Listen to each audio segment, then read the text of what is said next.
Bismillahirrahmanirrahim.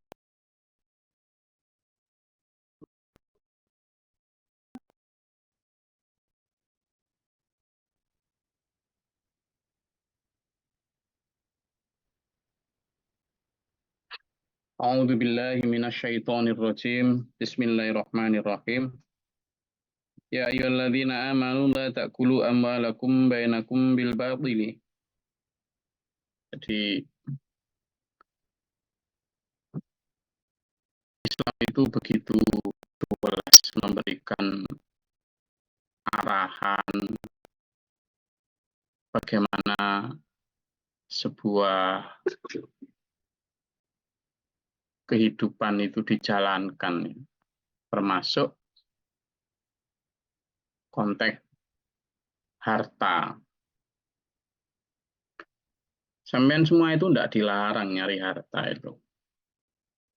Karena memang harta ya perlu, Bu. Harta itu penting. Harta itu kita butuhkan untuk sanggup kita ke akhirat. Tapi Quran juga memberi batasan jelas.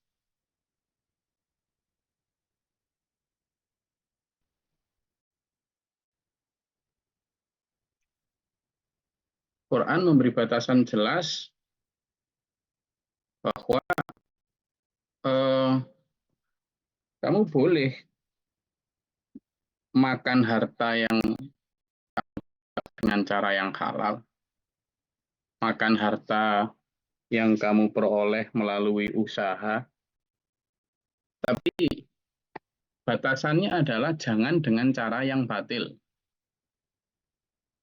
Jangan dengan cara yang batil. Kamu silakan kerja, kamu silakan berdagang, kamu silakan bertani, kamu silakan menjadi karyawan kerja di pabrik, kamu silakan jadi apapun lah, menelayan, tak apa-apa, asalkan halal. Itu jelas ya, asalkan halal. Yang kedua, kamu jangan terlalu rakus sehingga memakan harta sesamamu dengan cara yang batil. Saking pengennya nambah harta, sehingga tidak peduli wes. Sebenarnya itu milik teman, milik kerabat, milik kolega. Yang penting aku nambah. Tidak peduli dia nambah atau tidak peduli wes. Ini terjadi sering.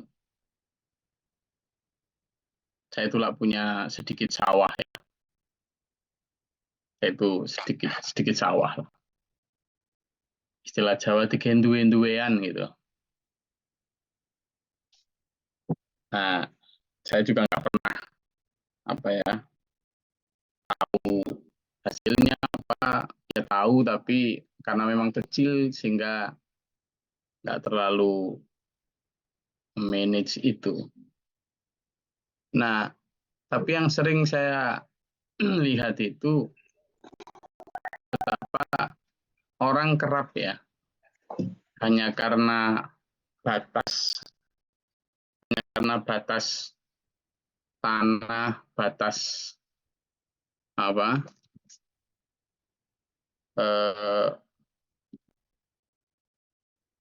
sawah gitu aja. Dia itu kadang mau itu geser-geser patok sawah itu. Demi dikit digeser gitu. Saya pikir ya Allah, lah ya kok koper gitu ya, kok koper. Artinya manusia itu kadang apa ya, istilah Jawa itu yang itu loh, yang kita aja kok diambil itu loh, istilah Jawanya apa itu, melis. Tahu melis ya? Bahasa Indonesianya apa melis itu? Tolong Gus. Enggak. Entol itu tega. Melis itu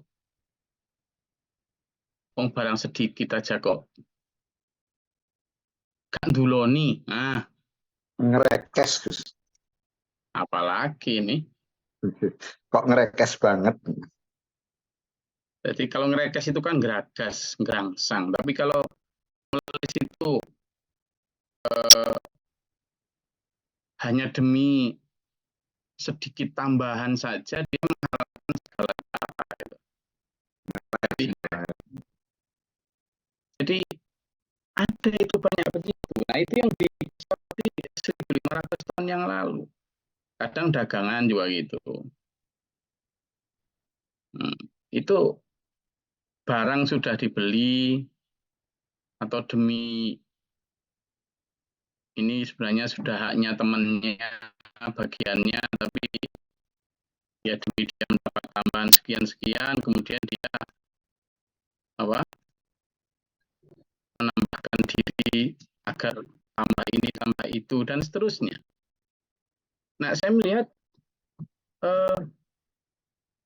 ada satu teguran Allah di sini itu untuk menambahkan kita kewaspadaan supaya kita benar-benar bersih harta kita tuh. Wes lah, kamu cari harta, tapi yang benar-benar bersih gitu loh, yang benar-benar murni, yang nggak ada campuran milik orang lain, nggak ada campuran barang riba, nggak ada campuran haknya si A si B, sesedikit apapun. Hanya karena pengen tambaknya lebih luas, terus ngerogoti pematang sawah milik tambak tetangganya gitu. Padahal kadang hanya beberapa jengkal ya. Orangnya kayak gitu itu. Nah, ayo dihindari itu. Itu yang disebut takulu amwalakum bainakum bil batil. Jadi yang dibolehkan itu apa? Illa antakuna tijaratan ang taraudi minkum. Jadi yang dibolehkan itu sesuatu yang memang sudah saling sepakat. Kamu dapat bagian segini, aku segitu. Nanti kita kulaan bareng ya. Oke, berapa itu? Dulu Abi Motal itu kan jualan kadang jam tangan, kadang dulu tahun 60-an itu kan dagangan sepeda gitu ya. Sampai kadang ada orang titip, tolong Palik nyebutnya Pak Guru Muhtar itu Palik. Ini tolong dijualkan itu. Sepeda harga Rp75 misalnya. Sama Pak Guru kemudian ditambahi bergonya, ditambahi ininya gitu. Terus kemudian nanti kalau ada pembeli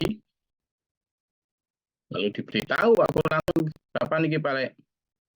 Ini orangnya minta harga 75. Saya kemarin nambahi aksesori ini itu habis sekian. Sekarang saya mau beli berapa? Sejujur itu. Jadi akhirnya justru menambah trust orang yang mau jual ke Pak Guru Mohtar, juga menambah trust orang yang mau membeli dari Pak Guru Mohtar karena pasti barangnya bagus dan pasti dilakukan secara transparan gitu. Nah, jual beli yang semacam ini yang antarodin. Nah, ketika nanti si penjual yang menitipkan barangnya ke Pak Guru datang, terus ya diberikan. Tadi dapat 75 Mas, ini monggo. Ya trone, ya diberikan apa ada yang 75. Terus nanti biasanya malah Pak Guru juga dikasih sama yang nitip. Nah, sudah dikasih itu dapat laba juga dari yang pembeli yang lain. Sehingga antara Odin itu memberi satu koridor bahwa perdagangan dalam Islam itu harus benar-benar tidak ada tipu-tipu, tidak ada sembunyi di belakang, tidak ada nusuk, tidak ada menelikung, tidak ada. Benar-benar lihat lapangan aja gitu. Saya pernah ke satu orang yang baksonya sangat terkenal di Lamongan. Jadi saya ke rumahnya tuh, ke rumahnya, terus karena rumahnya dekat teman saya, tetangganya teman saya. Lalu saya ke rumahnya, ngobrol-ngobrol itu. Kok bakso sama enak gimana sih resepnya gitu. Nah, terus dia bilang, loh, monggo kalau mau belajar, cuman di sini tak ajarin apa adanya gitu kan. Nah, saya tidak punya resep-resep khusus yang saya sembunyikan, tidak ada gitu. Terus dia bilang, itu sudah dibagi Allah gitu. Anak saya sudah saya bikinkan rombong, saya bikinkan sendiri. Kemudian resepnya juga saya sudah ajarin bersama, terus dia buka sendiri di kota itu. Lah gitu aja hanya bertahan beberapa bulan ya balik ke rumah lagi gitu. Adalah anak saya. Nah, jadi tak ada apalagi kemudian menipu, menghasut hanya demi sebuah rupiah. Nah, enggak lah, Islam enggak begitu. Sampai dalam hal perdagangan apapun. Nah, itu yang harus kita pelajari. Benar-benar harus harta yang kita punya itu bersih murni, ya. Tidak ada hak orang lain, tidak ada itu loh. Nanti itu harta yang kayak gitu dulu yang banget. Harta yang kayak gitu itu yang jasmani rohani. Harta yang kayak gitu itu yang kemudian membuat kita itu tidak terbelenggu untuk berat bersedekah, berat melaksanakan perintah Allah yang lain. Karena bersih itu. Sudah pun begitu zakatnya ditunaikan, sudah pun begitu sedekah kalau di SPMA iman ABC-nya ditunaikan, enteng, jiwa kita itu enteng, gitu loh. Jadi berkah makanya ketika ada orang bekerja nyari nafkah kemudian itu ibadah, ya yang seperti itu yang kemudian bernilai ibadah karena caranya, prosesnya, tujuannya sampai hasilnya itu benar-benar untuk lillah kalimatil. Ya. Wala taqtulu anfusakum. Innallaha kana bikum rahimah. Dan janganlah kamu membunuh dirimu. Bunuh diri dilarang ya. Dilarang sudah. Orang bunuh diri jelas masuk neraka. Naudzubillah. Orang bunuh diri masuk neraka. Sudah itu tidak ada hukum lain. Orang bunuh diri masuk neraka. Itu. Nah, orang bunuh diri masih akan ini itu sudah jelas, hukumnya jelas. Kenapa kok sampai sedemikian ini? Biar manusia itu menjauhi itu, sehingga benar-benar hukum itu ditegakkan untuk justru menyelamatkan manusia supaya tidak berbuat seperti itu, gitu loh. Nanti kalau sampean misalnya jadi ahli agama, kemudian masih memfatwakan ketika orang mati bunuh diri, terus sampean masih memfatwakan mudah-mudahan husnul khotimah, insya Allah dia masuk surga, yang saya tahu jangan gitu. Akhirnya orang nggak takut bunuh diri. Wong bunuh diri masih disaksikan masuk surga. Wong bunuh diri masih disaksikan husnul khotimah. Kalau bunuh diri, gimana pun dia amalnya, itu sudah jelas neraka. Ini bukan saya sok-sok keras ya. Ada satu hadis di mana ketika setelah perang, semua orang mengatakan si A adalah jelas syahid. Perang dulu ya bersama Nabi, bukan hanya hidup biasa seperti ini. Perang bersama Nabi. Lalu ada semua orang mengatakan si A ini mesti meninggal kan ya. syahid itu jelas lah, meninggal di medan perang. Kemudian semua orang mengatakan dia pasti masuk surga. Tapi kemudian Rasulullah mendengar, lalu diberitahu bahwa dia sedang di neraka. Kenapa coba? Kaget semua tuh. Kaget semua. Kenapa gitu? Ternyata Nabi diberitahu malaikat bahwa si A tadi itu memang penuh luka setelah peperangan. Tapi saking sakitnya nggak tahan dengan luka tersebut, akhirnya si A itu memotong urat nadinya. Dalam keadaan bunuh diri. Kayak gitu. Gitu. Jadi, ayo benar-benar hati-hati di dalam memberi kesaksian, dalam memberikan apa ya, supaya apa? Supaya tidak segampangan orang kemudian nanti dijadikan presiden, dijadikan alasan untuk berbuat. Gitu. Sekarang banyak anak-anak muda yang hanya karena putus cinta, hanya karena nilai kuliahnya jelek, gitu aja udah bunuh diri. Kan jadi lemah mentalnya tuh. Bisa jadi karena memang dia merasa bahwa nanti di akhirat juga akan menemukan hidup enak. Padahal dia lari dari satu masalah, bunuh diri, untuk kemudian mendapatkan masalah yang paling dahsyat, yakni neraka. Nah ini tuh harus kita benar-benar tanamkan bahwa bunuh diri itu masuk neraka, titik, sudah tidak ada koma. Gitu ya.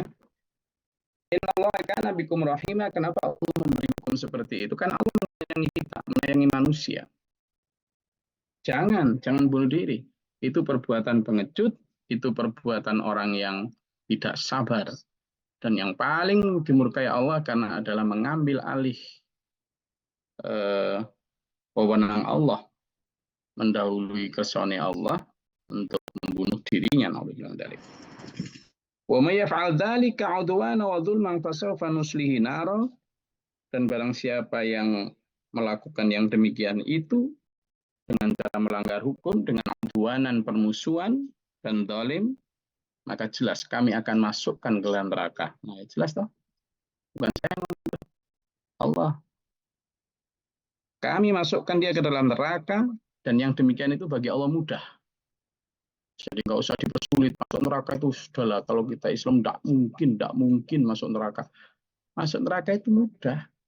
Yang susah itu masuk surga.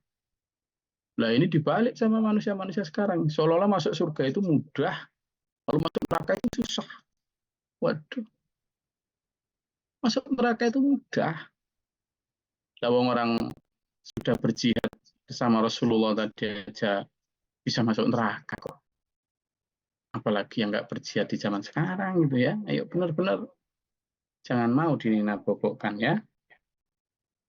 Ini fasawfa nuslihi naro, mereka masukkan ke dalam neraka. Gitu. Lalu ini tadi bukan dari ke Allah yasir, bagi Allah yang seperti itu mudah, memasukkan masuk neraka itu mudah. Jadi ada ulama namanya Baraseso. Itu di zaman Nabi Musa itu ya, atau mungkin zaman sebelumnya itu. Ulama itu sedemikian ahli ibadah, sepanjang hidupnya itu ahli ibadah.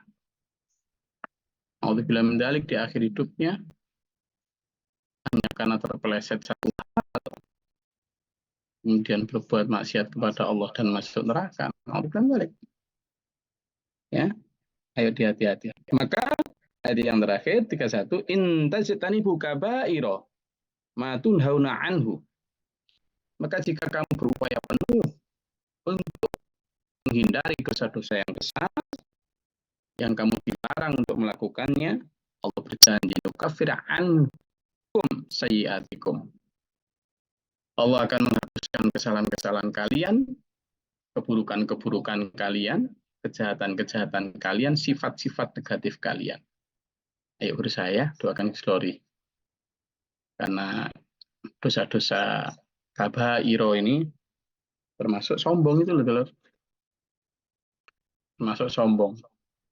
Saya ini belajar menghilangkan sombong itu loh, susah banget ya. Gimana? Ada yang punya tip nanti pada sesi tanya jawab, nasihati Gus Glory ya. Gimana caranya menghilangkan sifat sombong, sifat mudah marah. Ini Gus Glory ini misalnya itu di sombong, marah. Nah, nanti kasih tahu saya ya, supaya saya bisa menghindari itu. Karena Allah berjanji nih, kalau kamu bisa menghindari hal-hal yang seperti itu, maka kata Allah, nukafir ankum sayyiatikum. Dan yang paling hebat adalah kita dijanjikan oleh Allah, wa nudkhilkum, kata Allah. Dan kami akan masukkan kalian mudkhalan kepada tempat masuk kariman yang mulia yakni surga. Ya, jadi apa itu dosa-dosa besar? Bukan hanya zina, merampok, membunuh, mencuri, berjudi, minum keras. Ya itu dosa besar, tapi tidak hanya itu, termasuk sombong itu dosa besar. Nah, saya ini masih kadang sombong, marah, gampang cerita, gitu kan. Bisa ikhlas, sabar, legowo, nerima, jembar hatinya. Nah, itu yang harus nanti tolong nasihati Gus Glory ya. Itu, jadi Allah menjanjikan kita untuk dimasukkan ke dalam surganya untuk halang karimah. Asalkan bisa punya sifat-sifat itu tadi. Sifat tidak sombong, hilang sombongnya, hilang amarahnya, hilang curiganya. Dan kita memiliki sifat yang ikhlas, sabar, legowo, nerima, jembar hatinya. Oh, silakan nasihati saya sekarang. Silakan.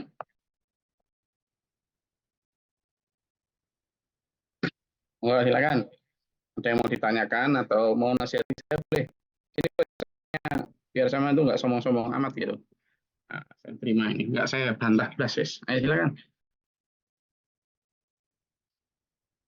Loh iya, memang saya sadari itu di antara kekurangan saya masih sombong satu. Itu. Silakan. Saya mau disampaikan, ditanyakan.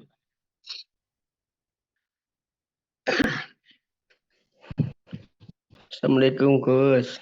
Salam. Gus. Ini dari mana ya, Magelang? Wajahnya diperlihatkan, no.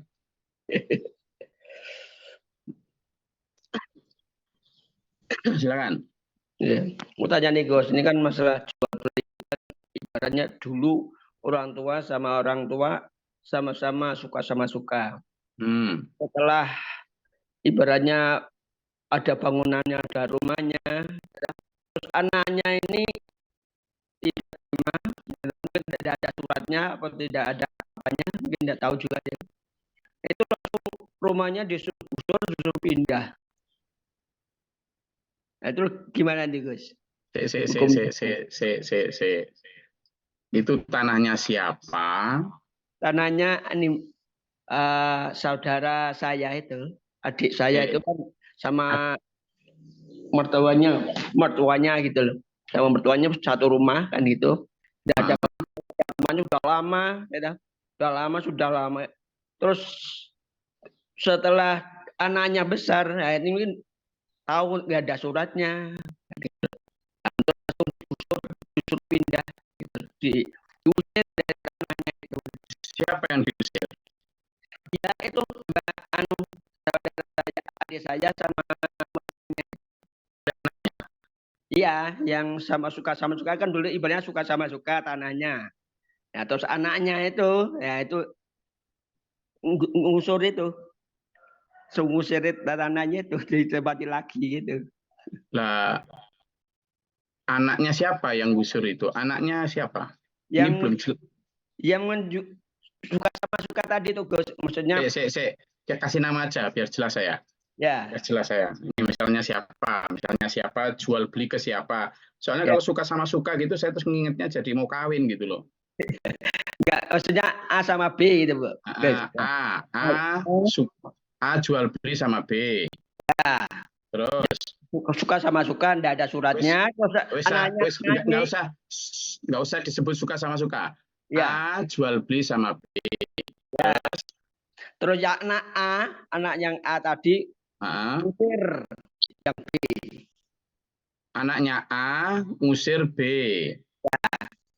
B nggak punya surat. Ya, Oh, tapi di desa itu masih atas nama miliknya. tandanya dulu A punya A itu. Ya, itu memang secara hukum Allah itu sudah milik B. Secara Iya, hukum Islam ya. iya, Maka kalau anaknya si A itu ngusir, itu zalim dan tuduhan tadi. Jadi masuk neraka tuh. iya, iya, Sekarang itu kan yang tadi disampaikan oleh Quran tadi. iya, Itu zalim. Itu tadi yang disebut udwana wa dzulman. Ya kan? iya, Karena itu sudah jelas, kalau jelas benar-benar banyak saksi loh ya, bahwa A dan B dulu jual beli beneran. iya, Memang orang zaman dulu kan memang nggak ada kwitansi, nggak ada notaris ya.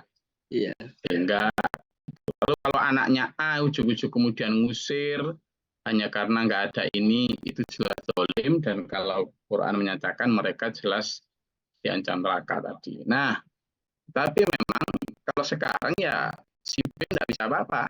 Kalau secara hukum negara kalah memang. Memang itu secara misalnya di C atau di kreteknya desa itu masih miliknya A, ya mau gimana lagi. Kadang kita hidup di negara yang memang secara hukum positif memerlukan bukti-bukti fisik, ya gimana lagi. iya. Gitu. Tapi di hadapan Allah jelas yang benar adalah B, gitu ya. Padahal itu tanah juga Gus. Maksudnya tanah tukar sama tanah gitu Gus. Ya, apapun bentuk jual belinya, kalau itu sudah milik B, ya sudah itu menjadi milik B gitu loh. Iya, Tapi kalau kemudian hubungannya adalah jual beli dan sudah ridho, lalu kemudian dia anaknya si itu tidak mengakui itu, ya gimana lagi. Di sini juga sering terjadi gitu, Pak. iya, iya. Nah, itu yang dilarang Islam. Makanya kita diminta untuk nyari harta itu yang halal-halal saja. Iya, iya. Ada lagi? Silakan.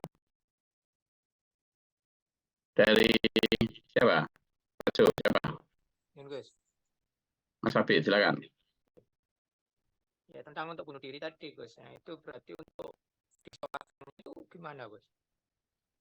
Sebenarnya saya berat mengatakan ini ya. Tapi sebenarnya orang jangankan yang bunuh diri ya. Orang yang masih punya hutang saja Rasulullah tidak mau loh nyolatkan. Tidak mau. Orang punya hutang, muslim loh ya. Rasulullah tidak mau nyolatkan itu. Sampai ada yang bertanggung jawab untuk membayar hutangnya. Hadisnya sahih. Apalagi misalnya kayak orang bunuh diri kayak gitu. Gitu ya. Jadi memang gimana ya, menyampaikan hukum itu memang ya pahit memang. Apalagi bibir saya memang lagi pahit. Jadi bagaimana tegaknya hukum itu kan untuk menjadi semacam shock terapi, Mas Abi. Agar orang tidak melakukan itu. Seperti yang saya sampaikan tadi. Kalau orang bunuh diri, kemudian masih disaksikan, ini kita yang saya, nggih, nggih. Ini kita yang muslim, nggih, nggih. Lah yang melihat itu kan kemudian merasa bahwa, oh bunuh diri pun tidak apa-apa, toh dia bisa masuk surga. Nah kan jadi presiden, padahal kita mati-matian menyampaikan jangan bunuh diri. Karena bunuh diri itu bukan jalan keluar, justru itu jalan buntu yang membahayakan, kan gitu. Nah ini yang harus dibangun. Tapi tidak banyak orang berani, Mas Afin. Karena apa? Wah nanti dicaci orang sedunia itu. Iya. Ya, karena dia tidak berhak untuk disolatkan itu. Kalau di dalam eh, pemulasaraan ya dia dimandikan, dikafani, dimakamkan, gitu. Ya karena memang kesalahan dia sendiri kan. Kalau orang mati syahid justru sebaliknya kan. Dia tidak perlu dimandikan orang mati syahid itu. Langsung dikafani, disolatkan, dimakamkan. Karena orang mati syahid itu justru dianggap suci jasadnya. Gitu. Dimakamkan bersama seluruh darah-darahnya itu. Jadi memang agak berat Mas Abid untuk menyampaikan ini ya. Tapi hukumnya jelas bahwa orang yang meninggal dalam keadaan seperti itu gimana? Jadi orang yang layak disolatkan itu kan orang yang Muslim. Nah sementara dengan dia bunuh diri gitu kan dia sudah meninggalkan keislamannya. Gitu. Itu dalam pandangan saya ya. Nanti kalau ada dulur-dulur yang punya pendapat yang lebih kuat, saya siap untuk mendengar. Misalnya ada hadis atau pendapat yang lebih kuat. Ada lagi? Siap, Gus. Itu kan kemarin Izin, Gus. sering terjadinya kan di keliling kita seperti itu, Gus. Iya. Kita sebagai pemuka agama atau mungkin yang dianggap ini kan ya itu tadi, Gus, kita ini serba salah tuh Pak. Untuk saya biasanya sih saya serahkan kepada keluarganya, misalnya untuk disolatin. Tetapi dari pemuka agama lain, atau orang yang berpandangan lain menganggap bahwa loh dia agamanya Islam kok seperti itu, Gus. Iya, makanya kan semua orang dianggap Islam, jadi repot nanti. Meninggal dalam keadaan mabuk, meninggal karena berzina, nabi dalam dalik, dianggap Islam aja semua, ya repot. Lalu dengan cara begitu kan dia sudah meninggalkan keislamannya. Monggo Bu Tanti. Assalamualaikum warahmatullahi wabarakatuh, Gus. Salam. Itu tadi Gus Glory ngendikan kalau mati syahid itu enggak perlu dimandiin lah. Itu kalau melahirkan tuh gimana, Gus? Meninggal karena melahirkan. Dimandiin kah? Oke, jadi gini. Mati syahid itu ada dua macam ya. Syahid karena perang fisabilillah dan yang lainnya. Yang digolongkan syahid juga. Syahid itu jelas wafat husnul khotimah ya. Jadi tidak semua orang yang meninggal karena melahirkan itu syahid, karena tidak selalu yang meninggal melahirkan itu husnul khotimah toh. Kalau dia non-muslim, meskipun dia wafat melahirkan, tentu dia tidak husnul khotimah, artinya pasti tidak syahid, kan gitu. Yeah. Kalau dia kemudian melahirkan, ya, tapi dia sedang dalam maksiat yang besar dan meninggal dalam maksiat yang besar itu, ya tentu dia tidak husnul khotimah meskipun matinya mati melahirkan. Maka pasti tidak syahid gitu ya. Nah, sehingga yang tidak wajib dimandikan itu adalah yang mati syahid di medan peperangan. Sementara yang lain tetap wajib dimandikan. Matur sembah suwun Gus Glory. Sehat saya Bu Tanti. Alhamdulillahirabbil alamin atas doa Gus. Mbah-mbah di sana semangat-semangat semua ya di Manyaran ya. Nggih, ditepun tangga Gus. Kerawuhanipun Gus Glory. Berarti mbah-mbah yang nunggu saya sudah mbah-mbah nih. Pengen bertatap muka sama Gus Glory. Insya Allah suatu saat mungkin. Ampun ya, cekap ya. Oke, saya rasa itu. Ada lagi? Kajian kita pada pagi hari ini, alhamdulillah sehat selalu dan jangan takut untuk menyuarakan kebenaran ya, sepahit apapun itu. Tapi sekali lagi saya pun demikian. Kalau ada pendapat atau komen saya yang mungkin ada dalil yang lebih kuat, silakan disampaikan. Insya Allah kami terbuka untuk menerima. Saya rasa itu kajian kita pada pagi hari ini. Semoga Allah merahmati kita, mengampuni dosa-dosa kita, menjaga dan melindungi menyelamatkan kita dari serangan dajjal, iblis, setan, dan bala tentaranya. Ridha kita menyelamatkan dunia akhirat kita ila akhir. Amin. Allahumma shalli wa sallim barik ala sayyidina. Allahumma fir lil mu'minin wal mu'minat wal muslimin wal muslimat wal ahyan mustaqim. Allahumma atina fi man hadayta wa afina fi man afayta wa lana fi man tawallayta. وبارك لنا فيما أعطيت وقنا شر ما قضيت فإنك تقضي ولا يقضى عليك استغفرك وأتوب إليك اللهم دفعنا البلاء والوباء وقد حسنا من الجن ربنا نجينا ولينا وسابنا ربنا ولا تجعلنا في القوم الظالمين ربنا ما نفقتنا ما شهدتنا ربنا لا تزغ قلوبنا بعد إذ هديتنا ربنا إننا سمعنا مناديا ينادي للإيمان أن آمنوا كفر عنا سيئاتنا وتوفنا ربنا واجعلنا مسلمين لك ومن ذريتنا مسلمين وأرنا مناسكنا طبعا ربنا آتنا في الدنيا حسنة وفي الآخرة حسنة وقنا عذاب سبحان ربك رب العزة عما يصفون وسلام على المرسلين والسلام عليكم ورحمة الله وبركاته Waalaikumsalam. اللهم ارحمنا بالقرآن علنا إماما ونورا وهدى الله